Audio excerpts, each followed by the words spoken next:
ਉਸ ਦੇ ਵੱਲੋਂ ਯੂਕਰੇਨ ਤੇ ਹਮਲੇ ਕੀਤੇ ਜਾ ਰਹੇ ਨੇ, ਤਾਬੜਤੋੜ ਹਮਲੇ ਕੀਤੇ ਜਾ ਰਹੇ ਨੇ ਤੇ ਇਸੇ ਦੇ ਵਿਚਕਾਰ ਅਮਰੀਕਾ ਦੇ ਰਾਸ਼ਟਰਪਤੀ ਜੋ ਬਾਈਡਨ ਦਾ ਬਹੁਤ ਵੱਡਾ ਬਿਆਨ ਆਉਂਦਾ ਹੈ ਜੋ ਸਭ ਨੂੰ ਹੈਰਾਨ ਕਰੇਗਾ।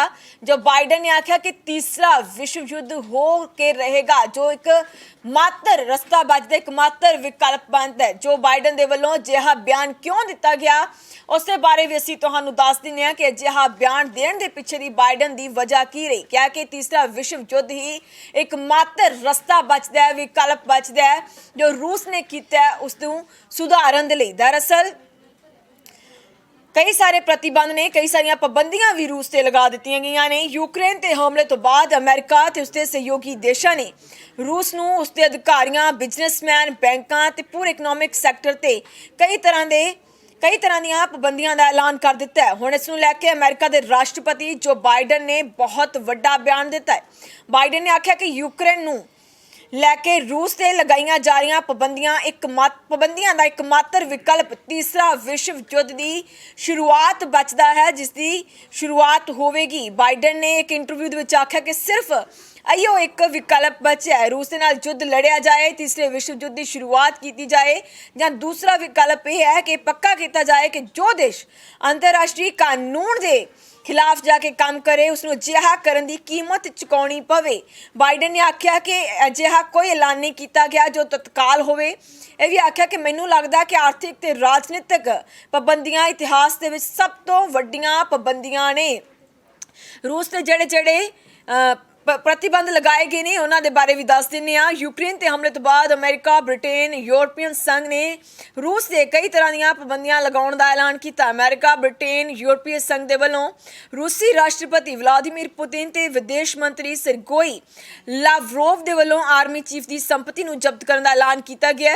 अमेरिकी विदेश मंत्री एंटनी जे ब्लिंकन ने शुक्रवार नूं आख्या कि यूक्रेन ते हमला करन दी एवज दे विच रूस नूं इसदा खमियाजा भुगतना पवेगा, क्योंकि रूस दे इस बेवजह हमले की वजह नाल यूक्रेन के लोग संकट का सामना कर रहे हैं, लोग मर रहे हैं। इसलिए रूसी सरकार नूं एक गंभीर आर्थिक ते राजनीतिक जिहड़ी कीमत है वो चुकाउणी पवेगी। एक अमेरिकी रक्षा अधिकारी ने भी दस्सिया कि रूस की सेना यूक्रेन की राजधानी कीव दे विच 30 किलोमीटर दूर है। हालांकि अधिकारियों ने यह नहीं दस्सिया कि किन्ने रूसी सैनिक यूक्रेन दे विच दाखिल हो गए ने, पर अमेरिका का अनुमान है कि यूक्रेन की सीमा के कोल रूस के करीब 1.5 लाख सैनिक जमा ने। ब्रिटेन के रक्षा मंत्रालय का भी बयान आया, आख्या कि यूक्रेन की राजधानी के वल वध रही रूसी सेना की गति अस्थाई रूप के नाल हौली हो रही है। इसकी वजह सैनिक कठिनाइयां ते यूक्रेन की मजबूती जवाबी कार्रवाई भी है। हुण अमेरिकन राष्ट्रपति जो बाइडन ने भी वड्डा बयान दिता है, क्या कि तीसरा विश्व युद्ध ही एक विकल्प बचता है। मतलब कि जेकर रूस अपनी करतूतों तो पीछे नहीं हटेगा तो तीसरा विश्व युद्ध हो सकता है। एक बहुत वड्डा बयान है जो अमेरिकी राष्ट्रपति जो बाइडन के वलों दिता गया। कई सारे प्रतिबंध ने, कई सारिया पाबंदियां भी रूस से लगा दी गई ने। यूक्रेन के हमले तो बाद अमेरिका ते उसके सहयोगी देशों ने रूस नूं उसके अधिकारियों, बिजनेसमैन, बैंकों ते पूरे इकनॉमिक सैक्टर ते कई तरह दी पाबंदियां का ऐलान कर दिता है। हुण इस नूं लैके अमेरिका के राष्ट्रपति जो बाइडन ने बहुत वड्डा बयान दिता है। बाइडन ने आख्या कि यूक्रेन नूं लैके रूस से लगाई जा रही पाबंदियां का एक मात्र विकल्प तीसरा विश्व युद्ध की शुरुआत बचता है, जिसकी शुरुआत होगी। बाइडन ने एक इंटरव्यू में आख्या कि सिर्फ इहो एक विकल्प बचा है, रूस के नाल युद्ध लड़िया जाए, तीसरे विश्व युद्ध की शुरुआत की जाए, या दूसरा विकल्प यह है कि पक्का किया जाए कि जो देश अंतरराष्ट्रीय कानून के खिलाफ जाके काम करे उसनूं अजिहा करन दी कीमत चुकाउणी पवे। बाइडन ने आख्या कि अजिहा कोई ऐलान नहीं किया गया जो तत्काल होवे। यह भी आख्या कि मैनूं लगदा कि आर्थिक ते राजनीतिक पाबंदियां इतिहास दे विच सब तो वड्डियां पाबंदियां ने। रूस के ਜਿਹੜੇ प्रतिबंध लगाए गए ने उन्होंने बारे भी दस दिने। यूक्रेन के हमले तो बाद अमेरिका, ब्रिटेन, यूरोपीयन संघ ने रूस से कई तरह दी पाबंदियां लगाउण दा ऐलान किया। अमेरिका, ब्रिटेन, यूरोपीय संघ के वलों रूसी राष्ट्रपति व्लादिमीर पुतिन ते विदेश मंत्री सरगेई लावरोव के वलों आर्मी चीफ की संपत्ति नूं जब्त करने का ऐलान किया गया।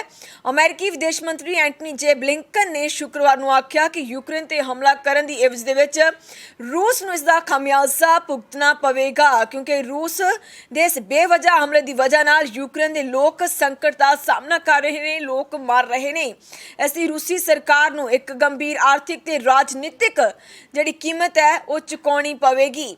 ਇੱਕ ਅਮਰੀਕੀ ਰੱਖਿਆ ਅਧਿਕਾਰੀ ਨੇ ਇਹ ਵੀ ਦੱਸਿਆ ਕਿ ਰੂਸ ਦੀ ਸੈਨਾ ਯੂਕਰੇਨ ਦੀ ਰਾਜਧਾਨੀ ਕੀਵ ਦੇ ਵਿੱਚ 30 ਕਿਲੋਮੀਟਰ ਦੂਰ ਹੈ। ਹਾਲਾਂਕਿ ਅਧਿਕਾਰੀਆਂ ਨੇ ਇਹ ਨਹੀਂ ਦੱਸਿਆ ਕਿ ਕਿੰਨੇ ਰੂਸੀ ਸੈਨਿਕ ਯੂਕਰੇਨ ਦੇ ਵਿੱਚ ਦਾਖਲ ਹੋ ਗਏ ਨੇ, ਪਰ ਅਮਰੀਕਾ ਦਾ ਅਨੁਮਾਨ ਹੈ ਕਿ ਯੂਕਰੇਨ ਦੀ ਸੀਮਾ ਦੇ ਕੋਲ ਰੂਸ ਦੇ ਕਰੀਬ 1.5 ਲੱਖ ਸੈਨਿਕ ਜਮ੍ਹਾਂ ਨੇ।